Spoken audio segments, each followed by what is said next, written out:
there is no hatred towards trans people at all. And essentially the position she's coming from is about women's rights and women's place and the diluting of a lot of the areas that are specific to being a woman, to the gender of being female.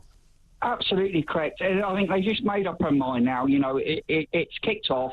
The momentum's gained up now, and no one's going to pull back on it. That's the bottom line. I think you're right. Listen, Kevin, thank you for that. One here who says it's appalling how JK Rowling is being targeted. You're very brave supporting her. She's a genius. And the likes of that man, well, you just had on TV, will soon be long forgotten when she's remembered as a titan of literature.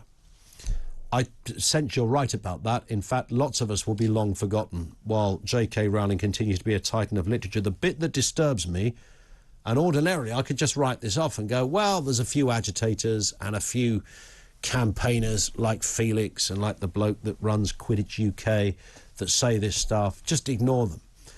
You talk to people who've got teenage kids and you get a very different view. And to some of those kids, some of those 15, 16-year-olds, where the whole gender debate is almost central to their ideology.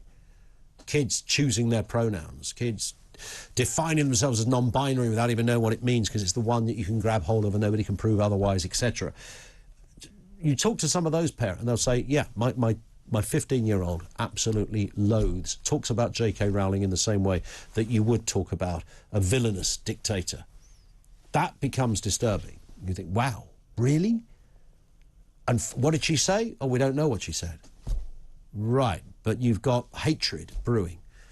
I would imagine JK, part of me when I think about this, JK Rowling, when I first saw all of these stories, a couple of years ago now, when it began to sort of gather some sort of momentum, I remember thinking, I bet JK Rowling couldn't give a hoot about it. She's probably thinking, this is nonsense.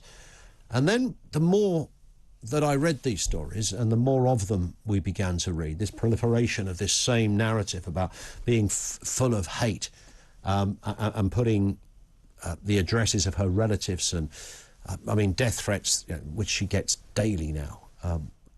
So I first wrongly thought, she's probably thinking, who cares, you know, I've got a great empire here, I've written my books and I'll continue to do that, been made into big, huge blockbuster films, greatest film franchise of all time, theatre show, everything. She won't care. But then organisations and some of the actors associated started to distance themselves.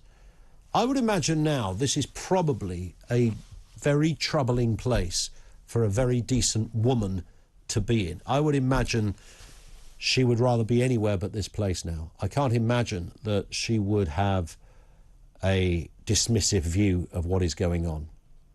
I would think it would be extraordinarily frustrating, deeply upsetting and dangerously disturbing to be centre to a woman who wrote a book about a boy wizard and did very well out of it, has now found herself up there being described in the same way that people describe Chairman Mao, for goodness sake.